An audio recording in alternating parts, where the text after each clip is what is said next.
Good morning. Good morning po sa ating lahat, mga kaibigan, kapatid sa Panginoon. Isang mapagpalang umaga po sa ating lahat. Ngayon po ay araw ng Sabado, Abril 18, 2026.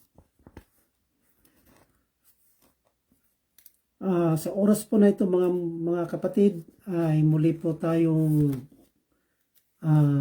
mag-aaral ng salita ng Diyos. Totoo po ba na ang tinatawag na once saved, always saved ay nakabase sa salita ng Diyos? So ito po ang ating pag-aralan po, mga minamahal, no? Yung tinatawag na pag ang taong ligtas na, ay ligtas na ba siya forever? So sa pag-aaral na ito, sa doktrinang ito, mga kapatid, ay hati po ang pananaw ng tao. Hati po ang mga panindigan ng bawat mananampalataya. Merong hindi naniniwala na merong tinatawag na once saved, always saved. In other words, mga kapatid, ang once saved, always saved is assurance of salvation, no? Na kapag ikaw ay naniniwala na once saved, always saved, ikaw po ay naniniwala na mayroong assurance of salvation. Kaya sa pagdating dito sa mga usaping ito, mga kapatid, ay talaga pong hati ang pananaw ng bawat mananampalataya. Merong nanampalataya, merong sumasang-ayon na talagang ang kaligtasan ay hindi na maiwala pag ito'y mapapasa tao na. Meron namang hindi naniniwala na merong katiyakan ng kaligtasan ang tao. Meron namang naniniwala, ngunit nag-aalanganin. Paano kung mawala daw, pag daw ang tao ay ang tao daw ay magkakaroon lamang ng katiyakan kung hindi daw siya aalis sa kanyang pananampalataya, pag siya raw ay patuloy na gumagawa ng mabuti, pag siya ay hindi hihiwalay sa doktrina ni Kristo, at hindi siya hihiwalay sa church. Kaya magkakaroon siya ng katiyakan ng kanyang kaligtasan. So mga kapatid, kaibigan, ang pananaw na ito ay magkaroon ng kondisyon, no? Ang assurance of salvation. Ngunit ang mga totoong nanampalataya sa tinatawag na katiyakan ng kaligtasan ay walang kondisyon po. Na pag ito po ay natanggap ng isang tao ang kaligtasan, ay talaga pong hindi na ito mawala sa kanya. Okay, bago po tayo magpapatuloy, mga minamahal ko, ay nais ko lang pong patutunayan po sa inyo na talaga po ang tinatawag na once saved, always saved. Ito ay hindi nakasulat word for word sa salita ng Diyos, pero ito po ay ating mapapatunayan sa pamamagitan ng mga talata na nakasulat sa Biblia. Kaya po sa oras po na ito ay samahan niyo po ako sa ating pag-aaral sa oras na ito. So bago po natin papaliwanag po sa inyo, mga kapatid, kaibigan, ang mga dahilan kung bakit ang iba ay ayaw bakit ang iba ay ayaw maniwala at ang iba naman ay naniniwala, ngunit may kondisyon, no? Kondisyon. So, bilang panguna ng ating pag-aaral ngayon, ay nais ko lang pong lilinawin na meron po talagang tinatawag na assurance of salvation. Nang iyong lingkod po, mga minamahal, ay naniwala po ako ng tinatawag na once saved, always saved. Na walang ibang makondisyonis na mga dahilan o mga ibang mga dahilan na kailangan ko pang gawin para mananatili ang aking kaligtasan. Ang iyong lingkod po ay 100% po na naniniwala na pag naangkin na ng tao ang kaligtasan ay hindi na ito maiwala. So mga kapatid, kaibigan, sa oras po na ito ay una po natin talakayin kung meron po ba talagang tinatawag na katiyakan ng kaligtasan na itinuturo ang salita ng Diyos, no? Kunin ko lang po ang aking Bible, no? Sandali lang po.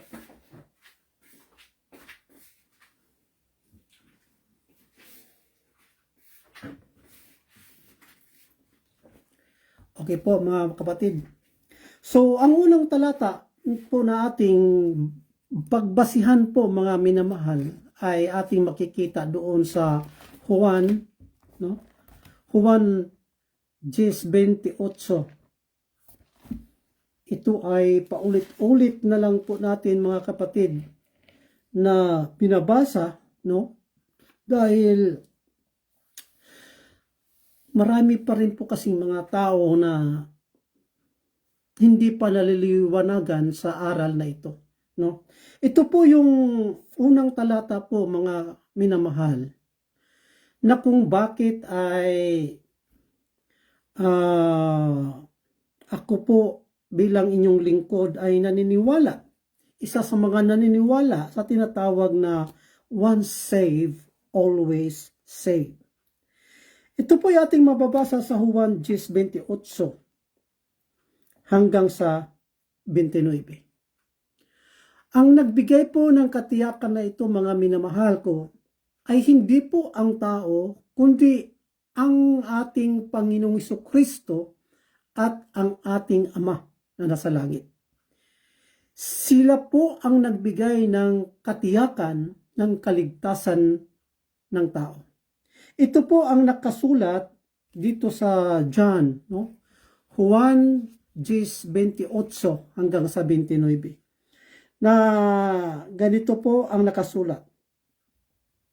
Ang Panginoong Jesucristo po, mga kapatid, ang nagsasalita nito.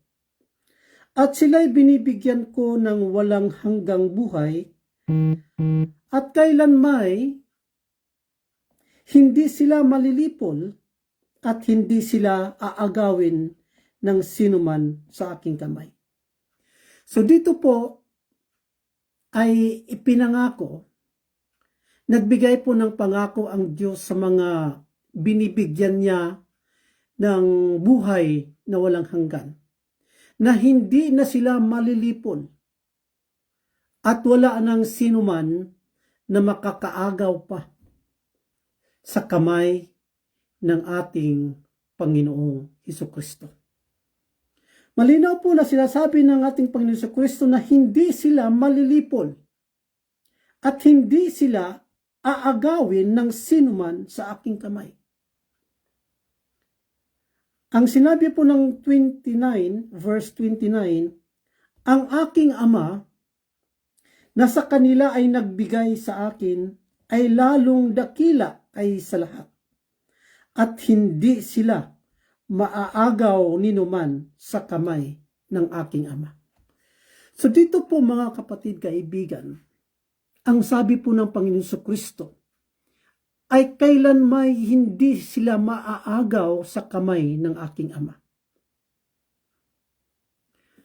Ang isang totoong mananampalataya na binibigyan ng ating Panginoong Kristo ng buhay na walang hanggan ay hindi na malilipol at hindi na maaagaw pa sa kamay ng ating Panginoong Kristo at sa kamay ng ating Ama na nasa langit.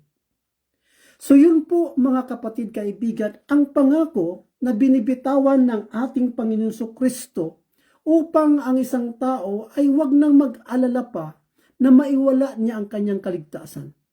Dahil mismo na ang ating Panginoong Kristo ang nagsabi na kailanmay wala nang makakaagaw pa sa kamay ng Ama at sa kanyang kamay. Mga kapatid, kaibigan, hindi po marunong magsinungaling ang Diyos. It is impossible for God to lie. Kaya kung ano po ang sinasabi ng ating Panginoong Kristo, ng ating Panginoong Diyos, ay dapat po nating sampalatayanan. Walang rason na hindi natin sampalatayanan ang mga binitawang salita ng ating Panginoong Diyos. Wala po. Hindi po tao ang nangako, nagbigay ng pangako sa atin, kundi ang ating Panginoong Diyos, na ang kanyang pangako ay wala nang sinuman na makakaagaw pa sa aking kamay at sa kamay ng aking Ama. So yun po mga kapatid kaibigan na talagang ang isang tao na nagkaroon na ng kaligtasan ay talagang meron na siyang katiyakan.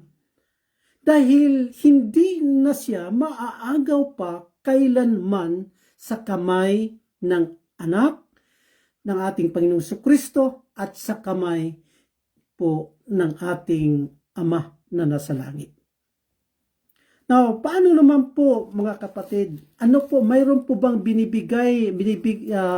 ibinibigay na assurance of salvation ang banal na Espiritu?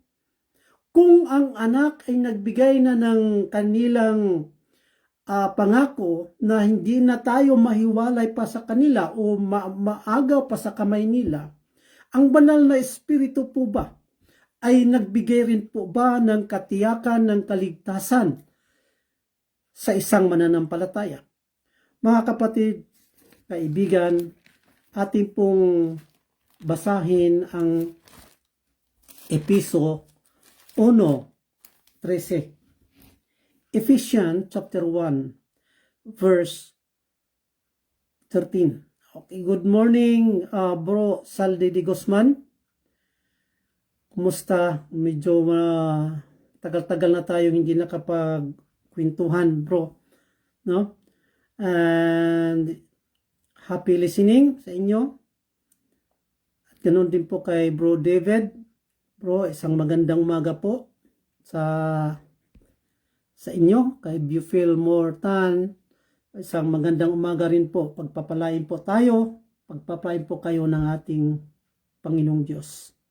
So, samahan niyo po ako sa ating pag-aaral. Ang ating pinag-usapan po ngayon ay yung tinatawag na once saved, always saved, no? Kasi po, marami po kasing nalilito po dito sa aral po na ito, no? Kaya atin na pong napag-aralan na talagang pong meron tinatawag na katiyakan ng kaligtasan, no? Hindi lang ang tao ang nagsasalita nito, kundi mismo ang ating Panginoong Hesukristo.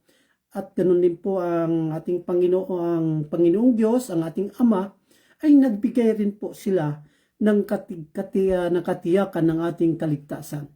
So ngayon po mga kapatid, ay ating pong patunayan na ang banal na Espiritu ay nagbibigay rin po ng katiyakan ng kaligtasan. Ating mababasa po yan dito sa Ephesians chapter 1 verse 13 na sinasabi po dito na sa Kanya'y kayo rin naman pagkarinig ng aral ng katotohanan ng Ebanghelyo ng inyong kaligtasan, na sa Kanya rin naman mula nang kayo'y magsisampalataya at ay kayo'y tinatakan ng Espiritu Santo na ipinangako. So mga kapatid kaibigan, ang sabi ng talata, nung ang tao ay sumasampalataya, ay tinatakan na po siya ng banal na Espiritu. Silyado na po ang isang believer o ang isang mananampalataya ng banal na Espiritu. Mga kapatid kaibigan, kung tayo'y nakakatiyak sa mga silyo sa sanglibutang ito, na hindi niya kailanman mabubuksan o kailanman masisira, mga kapatid, how much more kung ang banal na Espiritu na mismo ang siyang magsilyo sa atin, sa isang mananampalataya. Hindi na po tayo maaalis pa, no?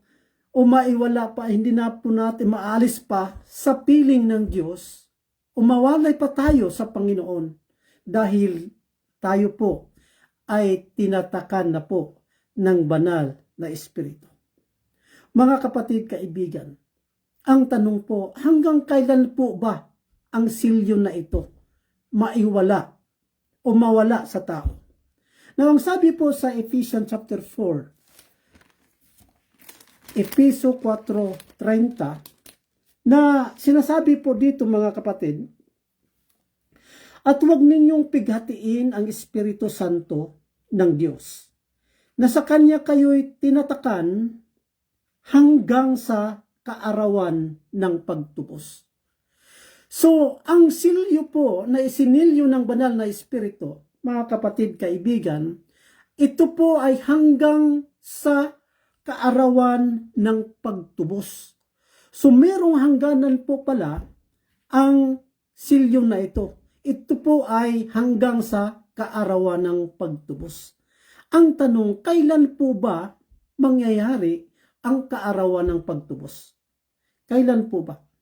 Mga kapatid kaibigan, ang kaarawan ng pagtubos ay sa pagbalik ng ating Panginoong Jesucristo. Pag nagkaroon na ng tinatawag na rapture, doon na po maalis ang silyo ng banal na Espiritu. Bakit?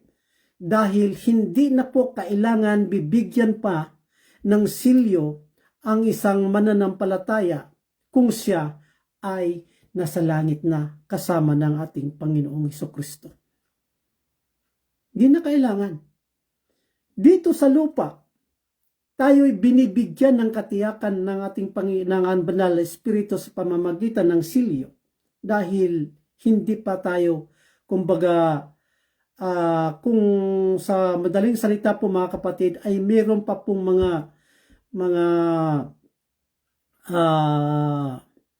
kumbaga, kung sa ano pa, hindi kung talaga pag ang tao ang magano ay hindi pa po talaga siya makakatiyak, no?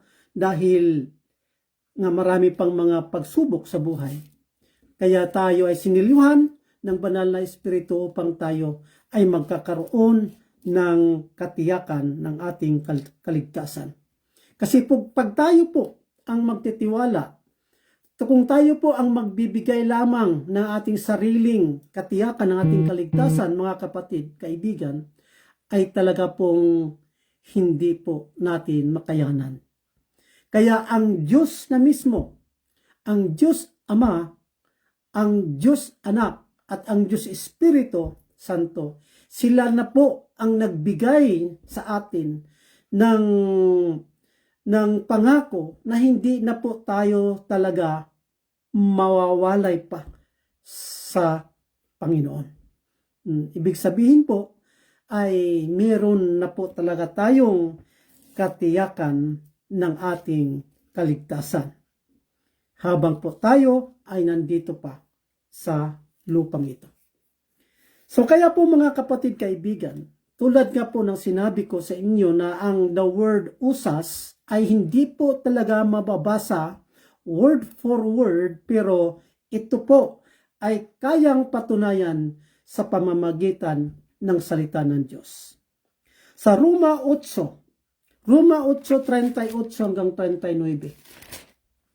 Ito po ay karagdagang talata sa Biblia na kung saan ay talagang totoo po ang tinatawag na once saved, always saved. Ito po ang nakasulat po mga kapatid sa Roma 8:38 hanggang 39. Sapagkat ako'y naniwalang lubos, sabi ni Apostol Pablo, no? Si Apostol Pablo po ang nagsalita po nito. Na sabi niya, sapagkat ako'y naniniwalang lubos na kahit ang kamatayan man, kahit ang buhay, kahit ang mga anghel. Tandaan po natin mga kapatid, kahit ang mga anghel, kahit ang mga pamunuan, kahit ang mga bagay na kasalukuyan, kahit ang mga bagay na darating, kahit ang mga kapangyarihan, kahit ang kataasan, kahit ang kababaan, kahit ang alinmang ibang nilalang, ay hindi makapaghihiwalay sa atin sa pag-ibig ng Diyos na nasa kay Kristo Jesus na Panginoon natin. So dito po mga kapatid ay kahit si Apostol Pablo po ay talagang nakumbinsi siya na ang kaligtasan po ay kailanman ay hindi na maiwala ng tao. Dahil sa kanyang sinabi po dito sa verse 39 nang sabi niya, hindi makapaghihiwalay sa atin sa pag-ibig ng Diyos. Hindi na. Sino yung mga binabanggit niya? Yung aking binasa kanina. Sabi nila, paano na Brad, yung kung ang mismong kaaway, si Satanas, ang mismong hihila sa'yo, may kapangyarihan pa po ba si Satanas na may iwala pa natin ang ating kaligtasan? Mga kapatid, ang sabi po dito, tulad na sinabi ko kanina, na kahit ang mga anghel ay hindi na sila makapagpahiwalay pa sa pag-ibig ng Diyos na nasa kay Kristo Jesus na Panginoon natin. Mga kapatid, kaibigan, si Satanas po ay isa pong anghel yan. Siya po ang isang anghel na nagtaksil o nagrebelde sa Diyos. Kaya ang sabi ng Biblia, kahit ang mga anghel, ibig sabihin kahit si Satanas po mga kapatid, ay wala na po siyang kapangyarihan pa na tayo'y aalisin sa kamay ng Diyos. Wala na po siyang kapangyarihan.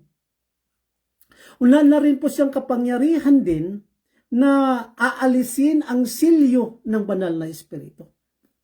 Dahil ang Diyos ay makapangyarihan sa lahat. Hindi po siya higit na makapangyarihan sa Diyos. Siya po ay binibigyan lamang po ng kapangyarihan ng Diyos. Ngunit ang makapangyarihan sa lahat ay walang iba kundi ang Diyos. Kaya hindi wala siyang kapangyarihan na tayo'y maaagaw pa sa kamay ng Diyos at sa silyo o sa pagsilyo na pwede pa niya itong alisin sa atin. So dito po mga kapatid, kaibigan ko, ay ating napakita, ating nabasa na talaga pong ang tinatawag na usas ay talaga pong nasa Biblia, no? Hindi nga lang natin mababasa pero may mababasa po tayo magpapatunay sa usas. Okay. Ngayon po, ngayon, tulad po ng sinabi ko po kanina mga kapatid, na hati po ang pananaw ng mga Kristiyano po dito, no? Merong pong iba na ayaw talagang maniwala. So, sa kanila na yon, maaring hindi nila ito na babasa ang mga talata po na ating binasa, no? Meron namang pong iba ay naniwala. Pero merong mga kondisyon, no? Paano naman kung yun ang mga nila? Ako'y naniniwala, may kausap po ako na sinasabi po sa akin na, Brad, ako'y naniniwala ng usas. Pero kung ikaw ay gagawa ng ganito, tulad ng pag-abandon sa pananampalataya, tulad ng pag-alis sa aral ni Kristo o doktrina ng ating Panginoong Kristo. Paano na kung isang tao ay patuloy sa pagkakasala? Paano na ang isang tao ay humiwalay sa simbahan? Meron pa ba siyang assurance of salvation? Meron pa ba siyang once saved, always saved sa kanyang kaligtasan? Mga kapatid, kaibigan, kung atin lang analisahin, no? Kung meron tayong ganitong mga klaseng panindigan, sa directly speaking po, ay hindi po talagang naniniwala siya ng usas. Kung meron pong siyang mga rason pa na pwede pang maiwala ang kaligtasan. Ngunit, mga kapatid kaibigan, ating bibigyan po ng kasagutan itong kanyang mga rason, no? Itong mga rason ng mga hindi sa mga rason ng mga naniwala ng usas, pero paano kung nga paano kung nga talaga kung halimbawa umalis sa pananampalataya? Halimbawa, naniwala ka ngayon na si Kristo ay, sabihin mo na naniwala ka ngayon na si Kristo ay Panginoon mo.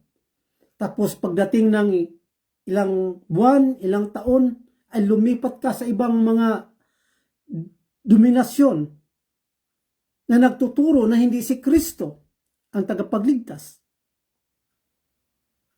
Ibig sabihin, humiwalay siya sa pananampalataya.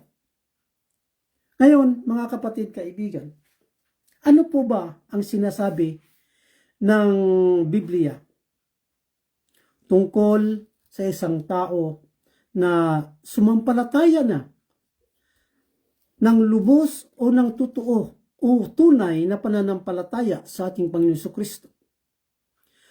Kaya niya po bang humiwalay sa kanyang pananampalataya? Mga kapatid, kung kaya niya pang humiwalay sa kanyang palataya, therefore, walang usas nga. Pero ano po ba ang sinasabi ng Biblia? Now, ating basahin po dito sa Hebrews, no? Hebrews chapter 12, verse 2. Hebrews chapter 12, verse 2. Okay, good morning po sa inyo. Okay? Hebrews chapter 12, verse 2. Ito po ang nakasulat sa Biblia, no?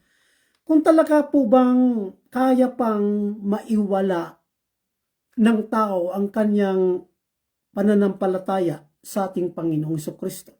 Ito po ang nakasulat po dito, mga kapatid. Namasdan natin si Jesus na gumawa at sumakdal ng ating pananampalataya, na siya dahil sa kagalakang inilagay sa harapan niya ay nagtiis ng cross na niwalang bahala ang kahihiyan at umupo sa kanan ng luklukan ng Diyos. So ano po ating mabasa po dito? Ang sabi po dito, mga kapatid, na masdan natin si Jesus na gumawa at sumakdal ng ating pananampalataya. Mga kapatid, yung pananampalataya po pala na ating ibinigay sa ating Panginoon Kristo, ang Panginoon na po pala ang sumakdal nito. Nag-perfect. Pag sinabing perfect, mga kapatid, talagang meron na po yang wala na pong, kumbaga, pagkukulang pa ang pananampalataya na yan. Dahil mismo ang ating Panginoong Jesucristo ang sumakdal ng ating pananampalataya. Sa madaling salita po, mga kapatid, Ang Panginoon na po ang humawak ng ating pananampalataya. Kaya wala na pong posibilidad pa na ang pananampalataya na ating isinasampalataya sa ating Panginoong Kristo ay maiwala po natin. Wala na po. Dahil secured na po ang ating pananampalataya dahil ito ay sinakdal na ng ating Panginoong Hesus. Kaya po meron na pong katiyakan ang isang tao na nasa Panginoong Kristo. Kaya po sa mga tao, sa ating mga kaibayo sa pananampalataya na nag-iisip pa, paano kung humiwalay sa pananampalataya? Mga kapatid, ang isang totoong mananampalataya, ang kanyang pananampalataya ay secure na po yan dahil ang Panginoong Kristo na ang mismong sumakdal at humawak po nito. Pangalawang rason kung bakit nag-alanganin silang sumampalataya o mananampalataya sa usas, no? Yung tinatawag na depart from the doctrine of Christ. Sabi niya sa akin, ng kausap ko, paano naman po Brad kung ang isang mananampalataya ay hihiwalay sa aral ni Kristo? Ligtas pa rin po ba siya? O meron pa po siyang katiyakan ng kaligtasan? Mga kapatid, atip mong pag-aralan ito. Sa unang Juan, ay sa ikalawang Juan, no? Second John chapter 1.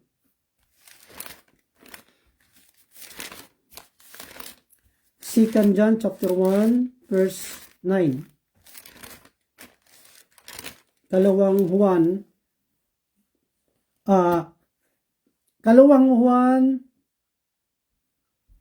1:9. Second John chapter 1 verse 9. Ganito po mga kapatid ang sinabi ng talata. Ang sinumang nagpapatuloy, ang sinumang nagpapatuloy at hindi nananahan sa aral ni Kristo ay hindi kinaroroonan ng Diyos. Ang nananahan sa aral ay kinaroroonan ng Ama at gayon din ng Anak. So dito po atin makikita mga minamahal na pag ang isang taong na hindi nananahan sa aral ni Kristo ay hindi po sila pinanahanan ng Diyos. Sa madaling salita po, ang isang totoong nanampalataya na talagang nakatanggap na ng kaligtasan, na pinanahanan na ng ating Panginoong Diyos, ay hindi na po siya hihiwalay sa aral ni Kristo. Hindi na po siya hihiwalay. Kung hihiwalay man siya, hindi po siya totoong sumasampalataya sa ating Panginoon Kristo. Sa madaling salita po, ay hindi po siya talagang ligtas. Kaya nagagawa niya na hihiwalay siya sa aral ni Kristo. O iiwanan niya ang doctrine of Christ.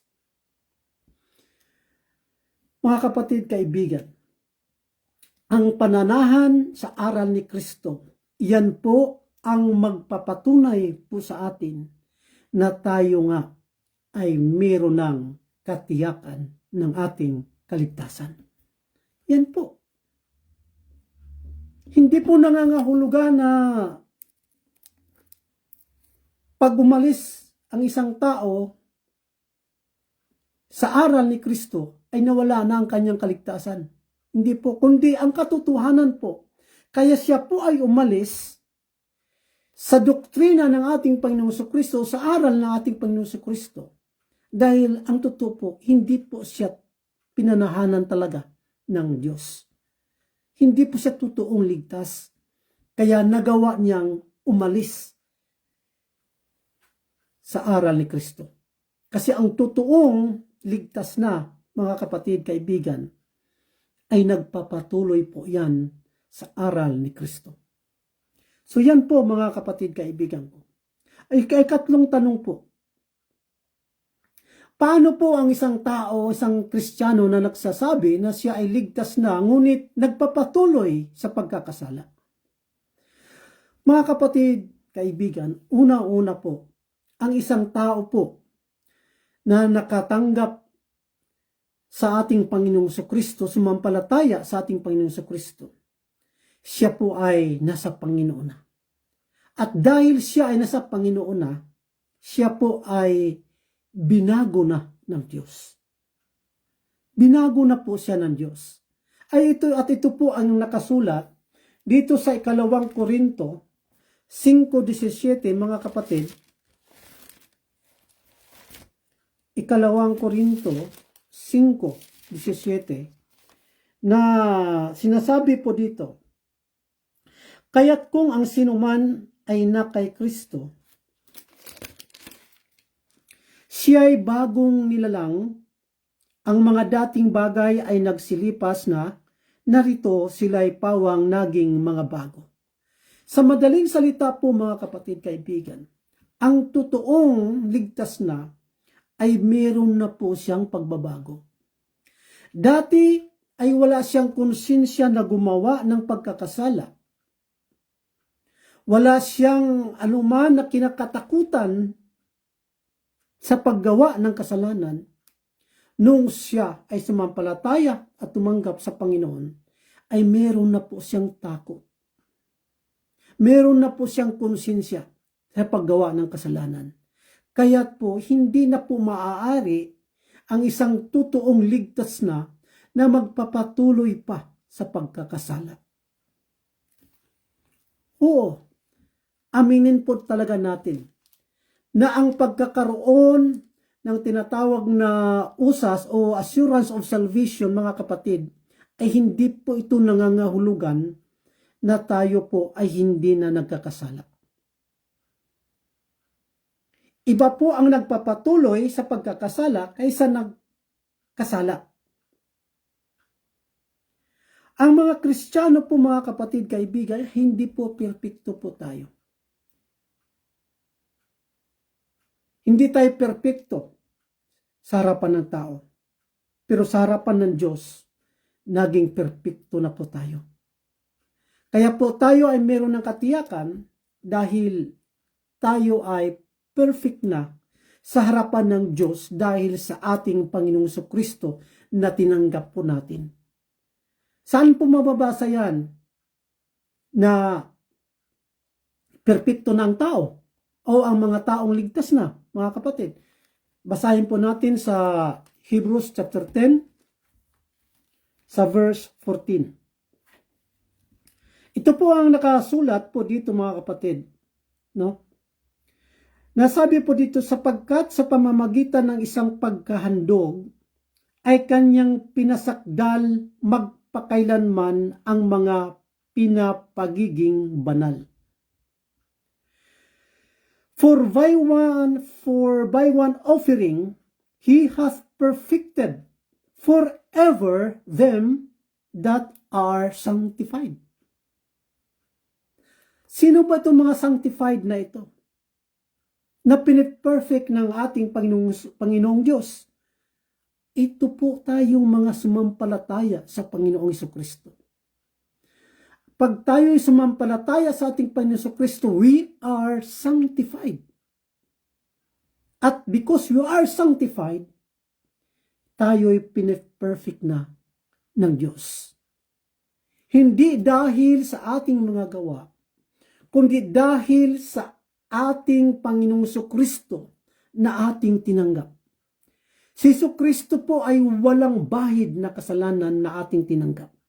Kaya dahil sa Kanya, tayo ay naging perfect na sa harapan ng Diyos, mga kapatid. Pero sa harapan ng tao, tayo po ay talagang makasalanan pa. Paano po, Brad, kung ang isang Kristiyano ay nagkasala? Ligtas pa rin po ba siya? Mga kapatid, kaibigan, ating pong mababasa dito sa ikalawang Juan, 1 John, unang Juan 2:1 po mga kapatid. 1 John chapter 2 verse 1. Ito po mga kapatid ang sinasabi ng salita ng Diyos. Mumuntik kong mga anak, ang mga bagay na ito ay isinusulat ko sa inyo upang kayo'y huwag magkasala. At kung ang sino man ay magkasala, ay may tagapamagitan tayo sa Ama, si Jesucristo ang matuwid. So sa talatang ito mga kapatid, kaibigan, ay maliwanag po na ang pagiging Kristiyano o mananampalataya sa Panginoong Jesucristo ay hindi po ito nangangahulugan na tayo ay perfect na. Tayo rin po ay nagkakasala pa. Ngunit ano po ba ang sinasabi ng Biblia? Nasabi po, mumuntik kong mga anak, ang mga bagay na ito, mumuntik kong mga anak, ang mga bagay na ito ay sinusulat ko sa inyo upang kayo'y huwag magkasala. So sa madaling salita, talagang nagkakasala pa ang isang Kristiyano. Pero ang tanong, pag ang isang Kristiyano po ba ay nagkasala pa, ligtas pa rin mo ba siya? Ano ang sabi ng sunod na talata, sunod na pangungusap, ng sunod na sentence, mga kapatid? At kung ang sinuman ay magkasala. Take note po mga kapatid. At kung ang sinuman ay magkasala, ay may tagapamagitan tayo sa Ama, si Jesucristo ang matuwid. Sa English pa po mga kapatid, we have an advocate with the Father, Jesus Christ the righteous. Sa the other word ng advocate mga kapatid, ito pa ay tagapagtanggol, no? Abogado na magtanggol sa atin, ang ating Panginoong Jesucristo.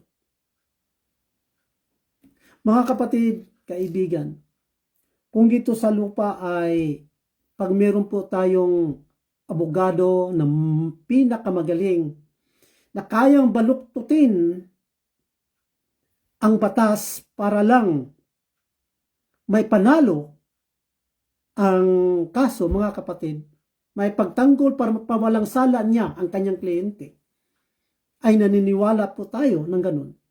How much more kung ang abogado natin na magtanggol na sa atin, sa ating mga kasalanan, ay ang ating Panginoong Jesucristo. Hindi po tayo pababayaan ng ating Panginoong Jesucristo. Na kung pag tayo ang isang Kristiyano ay nagkakasala, mayroon po tayong Panginoon na handang magtanggol po sa atin sa ating mga pagkakasala sama. Kaya po mga minamahal, ang isang totoong Kristiyano mananampalataya ni Kristo ay hindi na po siya talagang patuloy na gumagawa ng kasalanan. Pag mayroon po tayong nakikita na patuloy na gumawa ng kasalanan, mga kapatid, kaibigan, unang-una, hindi po talaga siya ligtas. Pangalawa, kung isang totoong ligtas na gumagawa nito, na nakikita natin na gumagawa ng kasalanan, mga kapatid, na pag ito'y walang pagpapalo, na kanyang natanggap mula sa Panginoon, mga kapatid, malinaw po na hindi po talaga siya ligtas. Malinaw po na hindi siya, yung kanyang pananampalataya ay hindi po tunay na pananampalataya. Dahil po ang isang tao po talaga naligtas na, ay may takot na po yan sa Diyos. Meron na po siyang takot na gumawa ng kasalanan. Meron na po siyang konsensya na gumawa ng kasalanan. Kaya hindi na po siya magpapatuloy pa sa paggawa. So yun po mga kapatid, ang ating kasagutan sa tinatawag na rason nila. Paano kung ang isang tao na sumampalataya ay magpapatuloy sa pagkakasala? Ligtas pa rin ba siya? Mga kapatid, yun po yung sinagot natin na pag ang isang tao talaga na nagsasabi na siya po ay totoong nanampalataya ngunit nagpapatuloy sa pagpapakasala ay hindi po siya totoong sumampalataya. Ulit, sinasabi ko rin po sa inyo na hindi po ay puro tayo ay ligtas na ay hindi na po tayo nagkakasala. Nagkakasala pa rin po tayo, nagkasala pa rin po tayo, pero ang ating kasalanan ay handang ipagtanggol ng ating Panginoong Hesukristo. At kung ang isang Kristiyano talaga ay patuloy, ang totoong Kristiyano nagpapatuloy sa paggawa, no? Ay isa at walang pagpapalo na kanyang natanggap sa ating Panginoong Hesukristo, hindi po talaga siya totoong ligtas. Dahil ang totoong ligtas ay pinapalo po yan ng ating Panginoong Diyos ayon sa Hebrews chapter 12 verse 5 to 8. Ngayon po, mga kapatid, paano na rin po, Brad, kung ang isang tao na umalis sa simbahan,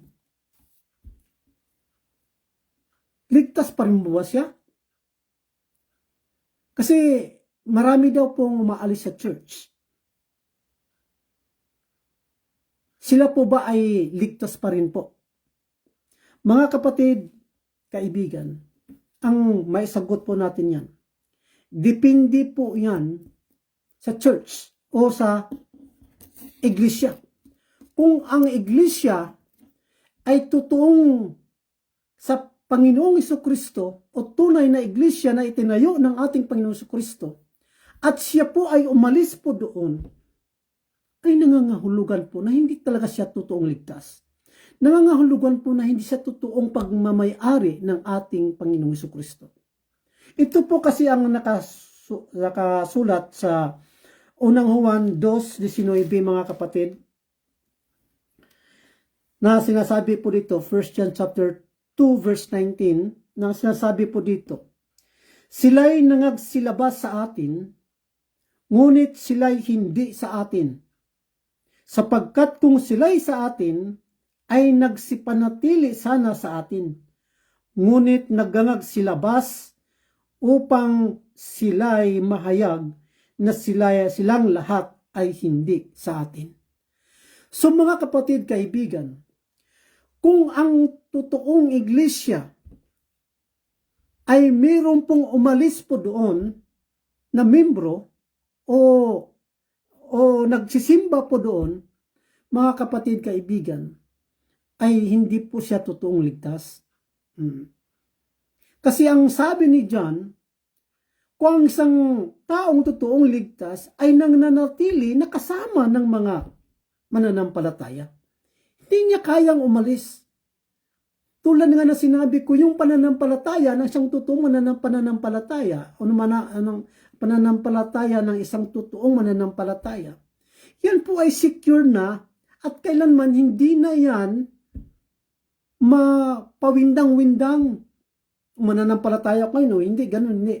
Kundi secure na po yan dahil sinakdal na po yan ng ating Panginoong Hesukristo. Kaya siya umalis, sabi ni John, dahil hindi talaga siya kasama natin. Pero tulad na sinabi ko po sa inyo, mga kapatid, na ang isang tao na umalis sa church ay hindi na po yan nangangahulugan na talagang kung meron po kasi akong babasahin din nyo, ito sa 1 Corinthians chapter 6,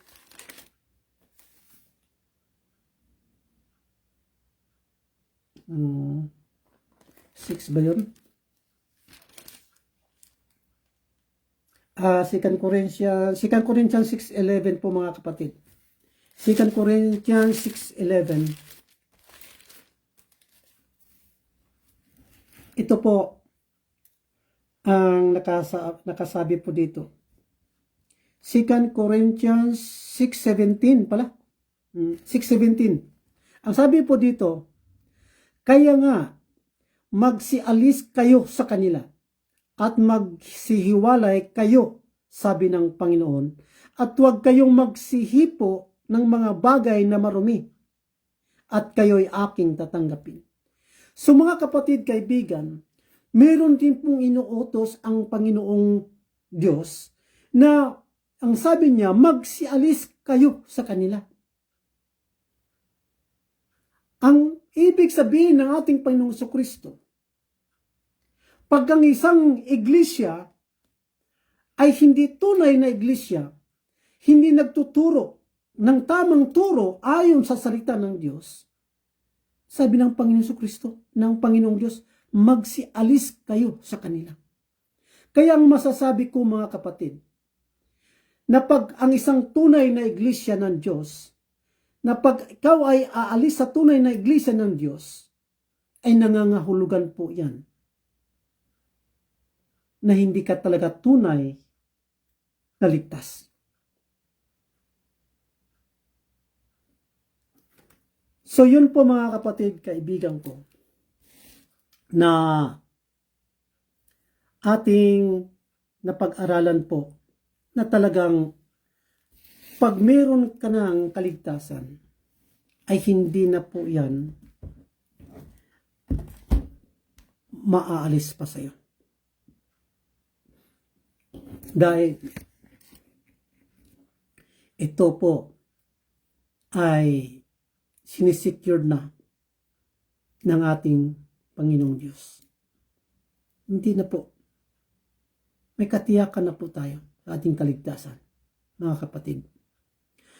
Ako po, hindi po ako nagpapatuloy, no? Hindi po ako nagpapatuloy sa pagsiserve sa Panginoon para panatilihin ko ang aking kaligtasan.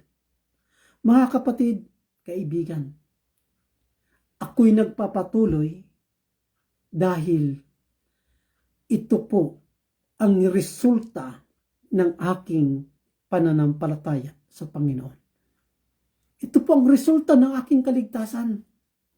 Kaya kung makikita ninyo, kahit kami ay nagtuturo ng assurance of salvation, mga kapatid, ay hindi namin magawa na magpapatuloy sa pagkakasala. Hindi namin magawa na hindi na magsimba, na hindi na gumawa ng mabuti, dahil iyan pong mga bagay na yan ay resulta po lamang ng aming kaligtasan. Kaya kung nagtataka ka, no, sa mga tao na nanampalataya ng usas, ay hanggang ngayon, tumanda na sila sa pagsiserve. Ni kailanman hindi sila humiwalay sa Diyos. Kahit meron na silang katiyakan ng kanilang kaligtasan. Mga kapatid, ang mabuting gawa ay isa po yan na magpapatunay sa ating tunay na pananampalataya. Ang mabuting gawa po, hindi po yung kasama sa kaligtasan. Yan po ay isa lamang prueba na ikaw ay mayroong tunay na pananampalataya ayon sa Santiago 2:17. Hindi po yan, no? Na minsan nagkakamali ang ibang mga tao, ang mga ibang mga nagbabasa ng Biblia, na nagkakamali siya sa pag-unawa ng talata. Na ang kanilang inuunawa, na kailangan mo mananampalataya at gumawa ng mabuti para ka maligtas. No. Pananampalataya po lamang ang kaligtasan. Ang mabuting gawa, yan po ang magpapatunay sa pananampalataya. Sa buhay na pananampalataya. Dahil ang pananampalataya ay hindi nakikita. At ito ay mapatunayan po lamang na mayroon kang tunay na pananampalataya sa pamamagitan ng mabuting gawa. So yun po mga kapatid, na marami pong na misunderstood ang James chapter 2 sa doon sa James chapter 2 na sinasabi doon na faith without works is dead. Ang salita po na yan, mga kapatid, hindi po nangangahulugan, ulitin ko, na kasama ang mabuting gawa sa kaligtasan. Dahil malinaw po na sinasabi ng Episodos 8:9 na sabi doon, ang kaligtasan ay regalo ng Diyos at ito ay hindi sa ating mga gawa. So mga kapatid, kaibigan, hanggang dito na lang po tayo, ang ating pag-aaral tungkol sa tinatawag na once saved, always saved, na talaga po ang aral na ito ay totoo, at mapapatunayan po natin sa salita ng Diyos. At kailanman, mga kapatid, wala pong nagsasabi na talata sa Biblia na nagsasabi na maiwala pa ng tao ang kaligtasan. Bagkus, ang salita ng Diyos ay ating mapatunayan pumuli, additional po na patunay po ito mga kapatid doon sa mga parabola ng ating Panginoon Kristo. Yung the parable of the lost coins, na sinasabi doon ng Panginoon Kristo na kung meron ng isang tao na wala na isang coins, mga kapatid, ay hindi niya po talaga itong pinapabayaan, kundi talagang hinahanap niya hanggat na kanyang makita. At ganoon din po doon sa tinatawag na the parable of the lost sheep, na meron 100 sheep. 100 sheep. Ang parable na yon, ngunit merong isa na nahiwalay. Sa madaling salita, merong isa na nagkakasala na nahiwalay na sa simbahan. Pero anong sabi ng Panginoong Kristo? Iniwan niya ang 99 at hinanap niya ang isa. Hindi siya uuwi na hindi niya nakikita. So yun po ang katiyakan ng kaligtasan ng tao. Na kahit pang isang tao ay ang isang totoong ligtas na nagkakasala, na nahiwalay na sa church dahil sa wala nang gana magsimba, hahanapin po yan ng Panginoon para maibalik. Kaya ang pangako ng Panginoon doon sa Juan 6:39, na wala siyang iwawala kahit isa sa atin. Yan yung kalooban ng ating Panginoong Diyos, na kahit isa man sa atin, basahin po natin mga kapatid, Juan 6:39.